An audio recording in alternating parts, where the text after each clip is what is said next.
गुंजेश दिनकर जी, पटना बिहार से। राधा वल्लभ श्रीधर। राधा वल्लभ श्री हरिवंश महाराज जी। महाराज जी, योग मार्ग के षटकर्म जैसे आसन, मुद्रा, प्रत्याहार, प्राणायाम, ध्यान योग, समाधि योग आदि क्रियाओं का हमारे आध्यात्मिक जीवन पर क्या प्रभाव है?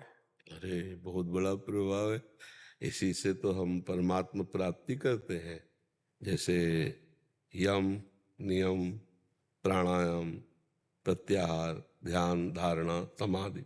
समाधि होता है परमात्मा में स्थिति। तो जब हम सत्य, अहिंसा, आस्ते, अपरिग्रह, ब्रह्मचर्य जो यम नियमों में है ना, इनको धारण करते हैं तो हमें दिव्यता आती है। जैसे ब्रह्मचारी है, उसमें एक दिव्यता होगी। जो सत्य बोलता है उसमें दिव्यता होगी। जो अपरिग्रह, किसी दूसरे का दान नहीं लेता है। आस्ते, जो किसी की चोरी नहीं करता है। चोरी न करना, किसी से दान न लेना, सत्य बोलना, धर्म पूर्वक कमा करके खाना और ब्रह्मचर्य पूर्वक रहना। गृहस्थी में भी है तो अपने मर्यादा के अनुसार रहना। और आसन, जैसे सिद्धासन, पद्मासन, इन आसनों पे बैठने से दिव्यता होती है, दिव्य शक्तियां जागृत होती है। कभी बैठे हो सिद्धासन, पद्मासन, जानते हो? अब जब शुरुआतें नहीं पता है तो कैसे पता चलेगा?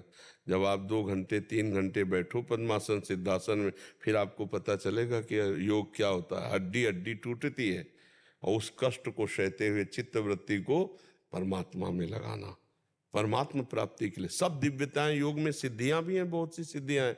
और ये सब कुछ न कर पावे तो पवित्र आहार करे और पापाचरण ना करे और राधा राधा नाम जप करे, सब हो जाएगा। जो योग से, वही भगवान के भजन से होता है। भगवान कैसे हैं? तेसाम सतत युक्तानाम भजताम प्रीति पूर्वकम ददामि बुद्धि योगम तम येन माम उपयांति। जो प्रेम पूर्वक मेरा भजन करता है, मैं उसकी बुद्धि को योग करा देता हूं। भगवान योग करा देते हैं, भगवान बुद्धि में आके विराजमान हो जाते हैं।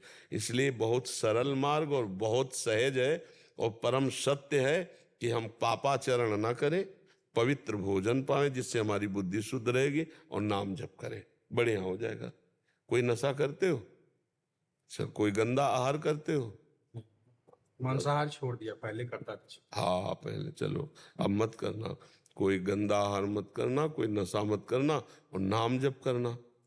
और दूसरों का उपकार करो, जवान शरीर है, दूसरों की सेवा करो, वयोवृद्धों की सेवा करो। किसी की सेवा मिल जाए, अपने माता पिता या किसी की भी सेवा से बहुत जल्दी लाभ प्राप्त होता है।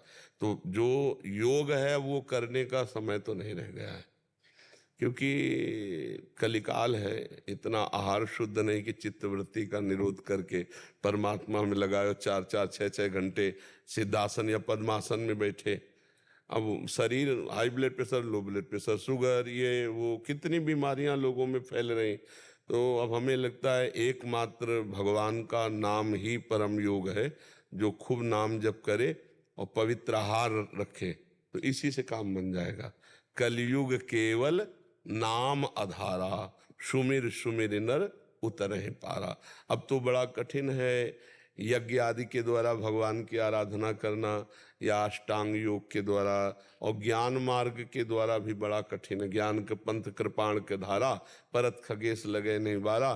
क्योंकि इतनी बुद्धि में वासनाएं हैं कि निर्वासनिक होना बहुत। तो क्या है कि पूरा कूड़ा करकट सहित हम भगवान की शरण में हो जाते हैं। ये बहुत सरल मार्ग है। हम जैसे पापी, नीच, अधम, अजितेंद्रीय जैसे भी हैं, हे भगवान हम आपकी शरण में हैं। और भगवान को भोग लगा के प्रसाद पाओ, नाम जप करो, भगवान की लीला चरित्र सुनो और दूसरों में भगवत भावना करके सेवा करो। इसी से भगवत प्राप्ति हो जाएगी। जो योग आदि है इनमें दिव्यता है, पर बहुत कठिन है। वो ऐसा करना बड़ा कठिन।